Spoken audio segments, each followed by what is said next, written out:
Donc moi, ce matin, je vais vous parler de tout ce qui est hausse des intrants et l'impact sur le coût alimentaire. Donc, à votre avis, quelles ont été les évolutions depuis 5 ans sur aussi bien le prix des aliments et le prix du lait? Est-ce que vous avez un peu un ordre d'idée? Enfin, on va peut-être s'attarder que sur les filières AOP, mais aussi bien en filière standard qu'en filière AOP. À votre avis, l'augmentation des prix des aliments, il serait de combien en filière AOP par rapport à il y a 5 ans? 25, 30. Et puis le prix du lait, vous avez à peu près une ordre d'idée? 8%. Donc en filière standard, on est sur 35% d'augmentation de prix des aliments. Et on est à 45% d'augmentation sur les prix AOP. Le petit écart, c'est des fois les tourteaux OGM qui peuvent nuancer l'augmentation l'écart d'augmentation.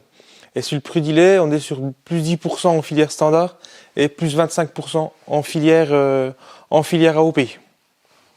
En sachant qu'on a, sur les 45%, on a la 35 qui sont dus à l'année 2022, quoi. Donc pour faire un petit point sur les systèmes fonds aériens, donc dans chaque tableau, vous allez voir, il y a en rouge, c'est la campagne 21-22, en rose, ce serait la campagne 20-21, et puis les pointillés noirs, c'est la moyenne des 5 dernières années. Donc le tableau à gauche, on a le nombre de vaches présentes par exploitation, donc on est sur une moyenne à un peu plus de 56 vaches sur la campagne 21-22. On a à peu près identique à la campagne précédente, sachant qu'on a quand même 2 vaches de plus par rapport à la moyenne des 5 dernières années. Par contre, on note une petite baisse depuis octobre sur les effectifs totaux, aussi bien le troupeau départemental dans le Doubs au territoire, il baisse aussi bien en vaches et en genisses. Janvier, est à 55 vaches de moyenne par exploitation. Et à droite, on a donc la production laitière en kilos par vache par jour. Donc pareil, en rouge, on a la campagne 21-22 et on voit qu'on a sur avril-mai, on a à peu près les mêmes moyennes que l'année passée. Et après, on a constaté, comme beaucoup, une baisse sur juillet-août. On est sur 1,5 kg, voire des fois à des endroits plus de 2 kg de lait en moins par vache sur cette période-là. Donc sur les taux, on a la baisse du TB à gauche du mois de mai, un peu de dilution qui est due avec l'augmentation du lait. Et après, on a constaté aussi une baisse en TP sur juin-juillet avec des aliments plus secs, donc moins nourrissants. Par contre, à partir du mois de septembre, on est remonté à des niveaux presque à 34,5 en TP sur septembre et voire octobre. J'appelle ça presque un deuxième printemps qu'on a eu à ce moment-là, quoi. En sachant qu'on avait l'identique aussi des taux d'urée qui étaient élevés, avec des répercussions sur les résultats de repro sur la mise en crèche. Donc sur le coût HFPE, donc ce que j'ai dit tout à l'heure, donc l'augmentation qu'on voit là, c'est en grande partie dû à l'augmentation des prix des aliments sur le début de l'année. Par contre, sur juillet-août, donc on a constaté qu'il y avait donc le coût HFPE, c'est le hors fourrage produit sur exploitation. Donc l'augmentation elle est aussi due au fait que des gens ont acheté de l'aliment, voire du fourrage grossier sur cette période-là. On a vu des camions qui remontaient sur la zone AOP pour nourrir les vaches, quoi. Donc là, c'est des coûts qui rentrent dans le coût alimentaire. Et dans le coût de la ration, donc déjà que c'est ramené aux 1000 litres, donc il y a moins de lait, donc on a un coût qui est plus élevé. Mais en fait, on a aussi, quand on a creusé un petit peu, la nature de la ration qui a été distribuée qui a changé. Donc on avait plus d'herbes à fourrager et plus de fourrage distribué à ce moment-là par rapport aux années précédentes. Donc nous, comme l'a dit tout à l'heure Didier, on doit être à 20 € le prix de l'herbe pâturée, 80 € l'herbe à fourrager et puis 95 € pour le foin à consommer. Produit, et après, on est, quand c'est du foin acheté, on a vu du foin à 140, 150 € qui était distribué à ce moment-là, quoi.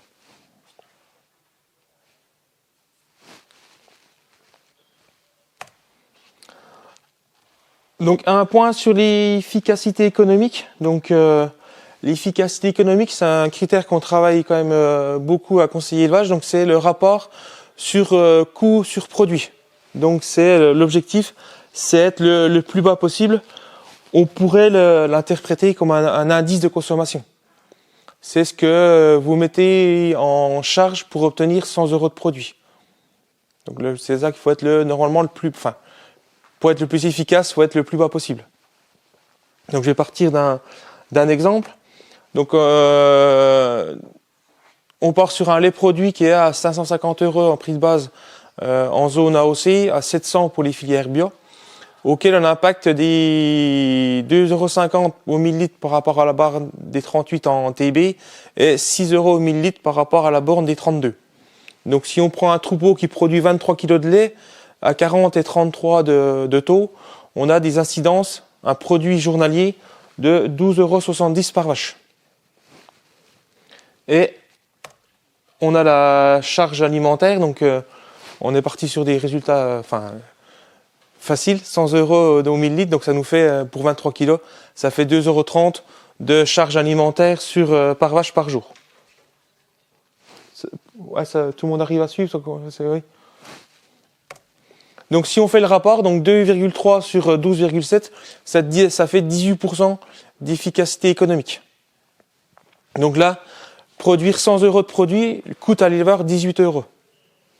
Donc la marge, c'est pas ce que gagne l'éleveur. En fait, c'est vraiment ce que je disais tout à l'heure, c'est l'indice de consommation. Si je prends un exemple qu'un éleveur qui met 5 € de charge pour obtenir 15 € de produit, ça fait 10 € de marge, mais en efficacité, il est à 33%. Par contre, un éleveur qui met 2,50 € pour obtenir 10 € de produit, il est à 7,50 € de marge, mais il est qu'à 25% d'efficacité. Donc l'éleveur en deuxième position est plus efficace, enfin consomme moins que le premier, quoi. Mais il a une marge qui est un peu plus faible. Donc voilà, si on prend les filières donc système fonds aérien, donc en rouge dans la campagne 21-22, enfin rouge-rose, et en pointillé noir toujours les moyennes sur les 5 dernières années. Si vous vous rappelez, il y en avait un peu plus de lait sur l'avril-mai, donc c'est ce qui explique que le trait rose est un peu plus élevé. Et là, la baisse de lait fait qu'on a, et de taux, qu'on a un résultat qui est plus faible par rapport aux 5 dernières années. Et après, avec le TP qui a augmenté sur septembre, on arrive sur presque 13 € de produits par vache par jour. Et le coût de la ration, donc on voit bien l'augmentation à partir du mois de janvier. Donc nos 30% d'augmentation sont là. Et après, sur la période fin de l'été, début d'automne, ce que je disais tout à l'heure, l'augmentation le changement de nature dans la ration et l'augmentation des quantités concentrées. On était à peu près sur 4 kg, voire 4,5 kg d'aliments distribués sur cette période, alors que d'habitude on est plutôt sur 2,5 kg, 3 kg, quoi. Donc là, on est sur presque 3 € par vache par jour de coût alimentaire. Donc si on passe sur l'efficacité économique, donc pour être, dans les clous, il faudrait être entre 25 et 28 sur la période hivernale et entre 15 et 18 sur la période estivale. En sachant que là on est moins bon, les éleveurs, l'efficacité était moins bonne sur la période de septembre avec les deux impacts qu'on a vus tout à l'heure. Donc encore quelques pistes de réflexion par rapport à ces hausses des intrants et ces changements de coûts alimentaires. Donc déjà pour vous montrer que au niveau du département, sur toutes les exploitations, j'ai quand même retiré les exploitations qui étaient en ration sèche. Parce qu'on a des quantités qui arrivent à 3 tonnes 5, 4 tonnes d'aliments distribués. Donc ceux-là, ils sont écartés des calculs. Donc on voit que par rapport au niveau de production qui est en bas, j'ai remis les quantités de concentrés distribués. Donc si on prend la classe 6 à 7000, en brun, on a la moyenne des quantités distribuées. En vert foncé, on a les moins efficaces. Et puis en vert clair, on a les plus efficaces. Donc pour à peu près le même niveau de production, on a 250 kg d'aliments qui sont distribués en plus. Pour la classe 6 à 7000, et si on prend les 8 à 9000, on n'est pas loin de 300 kg d'écart entre les plus efficaces et les moins efficaces au niveau des quantités d'aliments. 300 kg, ça fait 1 kg par jour de plus. en distribution pour à peu près la même quantité de lait, quoi. Et il y a des gens qui donnent plus d'une tonne 8, mais bon, comme je disais tout à l'heure, c'est ceux qui sont... Il y a les systèmes ensilage qui sont dedans. Hein. Il n'y a pas que les filières AOC, là. Donc après, voilà. Je me suis attardé que sur les systèmes foin-gain traditionnels, enfin un peu les systèmes AOP. Et j'ai reclassé les élevages par rapport à le niveau hématé des concentrés sur la période hivernale. Alors dans le département, enfin dans les départements d'eau et territoire, on a encore 7 élevages où les éleveurs distribuent un aliment qui est inférieur à 15 de MAT. Et les vaches produisent quand même 22,8 kg en lait. Avec des taux à 39,8 à 32,7. Donc avec un coût de concentré qui est à 211 grammes par kilo de lait. Donc voilà, enfin c'est peut-être un peu une classe marginale par rapport aux autres, mais il y a quand même des éleveurs qui arrivent à travailler avec moins de 16 en hiver. Donc si on prend les moyennes, on serait plutôt en 18, 20 ou 20 à 22. Mais on voit qu'il y a guère plus de lait, hein, on a 300 grammes de plus en lait par vache. Et puis en TB, on est un peu moins bon parce qu'il y a... Ah ben... Et si on prend vraiment les extrêmes, il y a quand même des élevages où la valeur hématée du concentré moyen est au-dessus de 24. Hein. Et ils font que 600 grammes de plus en lait par vache. Hein. Par contre, en termes d'efficacité, ils sont à 2 grammes de moins en TB, quoi. Donc ça, c'est le fait de l'apport des C2 sur C3 qui est plus important, quoi. Donc on a un effet de baisse de TB. En TP, on est presque pareil. Alors, ce qui augmente aussi, c'est le taux d'urée. Hein. On passe de 270, 275 à 330, quoi. Donc, enfin, pour ces gens-là, ils n'ont pas besoin de mettre d'amonitrate au printemps. Il y en a assez dans les bouses que rejettent les vaches. Hein. Et en coût de la ration, si on prend les bases là, hein, on est à 123 € au 1000 litres. Et là, on a 135 €. Pour faire sensiblement la même production, on est sur presque plus de 10 € d'écart au 1000 litres de coût de la ration.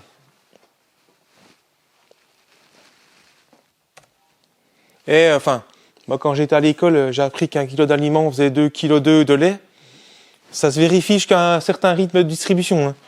Là, on voit bien que là, on a les quantités distribuées, et puis là, on a la production de lait, quoi. Donc les 1 pour 2,2, ils se vérifient jusqu'à 3,5 kg d'aliments distribués. Mais au-delà, on est pour une réponse de 1 pour 1, voire à des moments 1 pour 0,8, quoi. Votre kilo d'aliment, il fait pas forcément plus d'1 kilo de lait produit en plus, quoi. Donc, à réfléchir sur les quantités d'aliments distribués. Et puis, c'est ces résultats qu'on retrouve aussi enfin là, précédemment, c'était sur plutôt sur la zone, enfin la partie hivernale. Au niveau du pâturage, ça se retrouve pareil, quoi. En bleu, on a les quantités de lait par rapport à la valeur hématée du concentré. Et puis en rouge, c'est la valeur en urée, donc les rejets d'azote qui sont exprimés là, quoi. Donc on passe de 270 à presque 320 de taux d'urée sur les vaches, sur le lait. Donc voilà, fertiliser avec du tourteau coûte cher, quoi. C'est ça qu'on peut dire. Un autre point aussi qui a travaillé, c'est sur le taux d'élevage. Donc ça c'est un document de la chambre. Donc on est parti sur des résultats identiques sur les trois situations, sauf le taux d'élevage qui changeait. Donc là on est sur du 55%. C'est 100% d'assimilation ou 100% comme vous voulez, avec un veau sur deux, c'est une génisse. Et tout est élevé. Et la colonne là à gauche, on est sur 33% de taux de renouvellement. Donc on voit que le chargement par hectare, il augmente de 0,90 à 1,05. Et le besoin de rendement par hectare, il augmente d'1 tonne de matière sèche par hectare.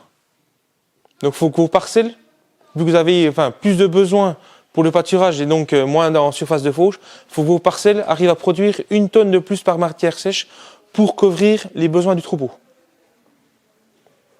Donc il y a aussi, les points à travailler, ça serait les pistes de réflexion, c'est sur les quantités d'aliments et la nature du concentré, et sur tout ce qui est taux d'élevage, renouvellement, et puis l'âge des génisses. Ouais, j'ai classé les exploitations par rapport à leur rang moyen, l'âge ovalage moyen des genisses. On a quand même une exploitation sur 5, sur 4, où l'âge moyen des genisses au village est à plus de 35 mois. Ah non, mais oui, c'est pour ça quoi. Et là, c'est tout confondu, donc Montbéliard et Holstein. Si on regarde tout à gauche, on n'a que 2 élevages qui valent à 24-25 mois. 23-24 mois quoi. Donc il y a l'âge au village et puis le taux d'élevage qui sont quand même des facteurs importants sur la gestion du troupeau quoi. Donc nous, ce qu'on travaille, c'est vraiment, voilà, c'est par rapport au lait par jour de vie, donc qui est un critère qui est important. Moi, j'ai fait un petit tableau. Donc, si on prend de l'âge au premier vélage, donc c'est du 26 mois, on a 750 jours de vie de la genisse. Elle produit 3 lactations en 333 jours, donc ça fait 1000 jours. Donc là, si on rajoute les 3 fois les tarissements, 210 jours, ça nous fait 960 jours de jours improductifs. Donc si on fait le ratio des pourcentages de jours productifs sur les jours improductifs, on est sur 51%. Pour du vélage à 26 mois. Hein. Si on prend un vélage tardif, donc on rajoute un an, 1050 jours, et le même jour de production, jours improductifs avec les tarissements en plus, on n'est plus qu'à 44% du temps où c'est que la vache a produit. En la gardant 3 ans, dans 3 lactations. Après, elle vous a produit, allez, on va dire 7003, la moyenne départementale sur 3 lactations, ça fait à peu près 22 000 kg de lait. Donc si on fait le lait par jour de vie, on est à 11 kg de pour du vélage précoce. On n'est plus qu'à 9,7 kg pour du vélage à 36 mois. Quoi. Et en moyenne départementale, on est sur 10 kg. Quoi. Donc si on voudrait se projeter et puis avoir les mêmes résultats que du vélage précoce, pour nous, au niveau départemental, il faudrait que les vaches produisent 800 kg de plus par lactation pour retrouver ces 11 kg d'œufs. Ouais. Ou alors, enfin, ceux qui veulent à 36 mois, il faut que les vaches de 7003, elles passent à presque 8005 de moyenne par lactation. Ou alors, enfin, vous pouvez les garder plus longtemps. Il faudrait les garder une demi-lactation de plus au niveau départemental, presque avoir une lactation de plus pour ceux qui veulent à 3 ans. En sachant que le rang moyen de lactation sur le département, on est à 2,8. Donc on est loin du critère de rentabilité sur les départements.